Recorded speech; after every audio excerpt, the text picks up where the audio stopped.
Bonjour, ici Sébastien pour Ciné Techno et aujourd'hui je vais vous parler du jeu Forza Horizon 4 pour la Xbox One. C'est développé par l'équipe de Playground Games et vous pouvez vous le procurer en magasin dès le 2 octobre 2018. Nouveau volet de ce jeu de course de style arcade dans un monde ouvert arrivant à chaque 2 ans. Cette fois-ci, les événements se passent en Grande-Bretagne dans un environnement verdoyant à la météo changeante qui s'échelonne sur les différentes périodes de l'année. Dès les premières secondes de l'introduction, on nous plonge immédiatement au volant de différentes voitures selon les saisons qui passent.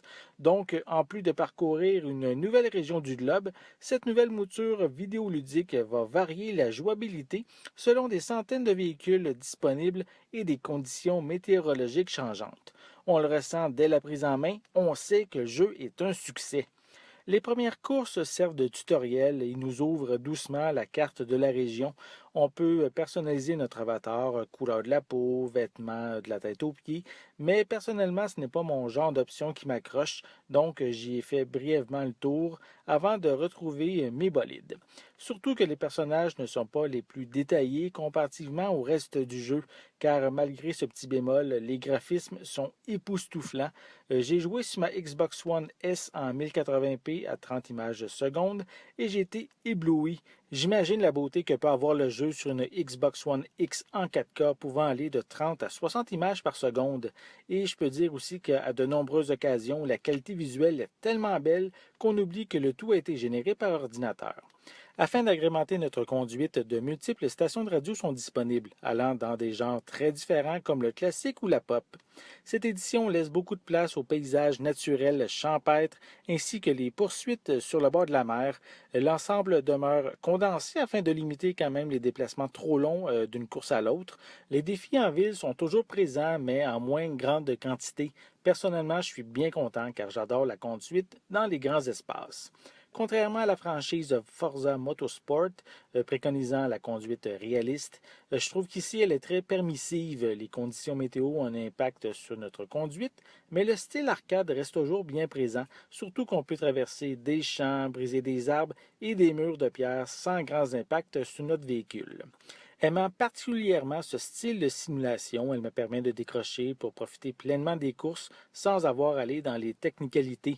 Si j'ai envie d'un défi plus corsé, il me suffit de désactiver les différentes aides automatisées, d'augmenter la difficulté de l'intelligence artificielle et de passer en conduite manuelle. En augmentant notre challenge, on est récompensé en ayant des points supplémentaires en fin de course.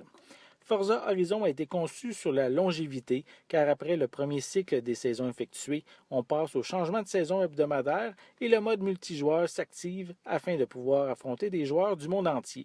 De plus, des championnats, des épreuves et autres défis durant la saison vont permettre de continuer à progresser et d'acquérir de nouveaux véhicules. Donc, les amateurs du jeu peuvent avoir du nouveau contenu sur une longue période, j'imagine, jusqu'à Forza Horizon 5. Donc, on enchaîne les différents types de courses, telles que sur route, sur circuit fermé et en terre battue, nécessitant chacun des modèles de voitures adaptés aux circonstances. Son style arcade apporte également des courses improbables, notamment avec un avion de chasse, un train et un aéroglisseur. Au final, en regroupant toutes les épreuves, on est devant un contenu gigantesque, en plus d'une collection de plus de 400 véhicules à déverrouiller.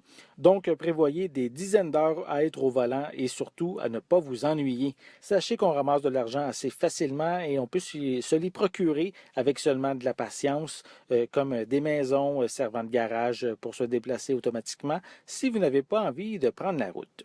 De plus, en se procurant l'édition Ultimate, on peut avoir gratuitement des extensions de jeu, l'abonnement VIP et de nombreux véhicules, notamment un pack de voitures issu de l'univers de James Bond.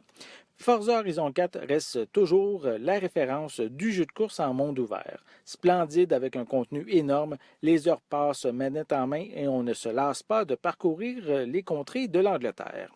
Je vais lui donner la note de 9 sur 10. C'était Sébastien. Merci et amusez-vous bien.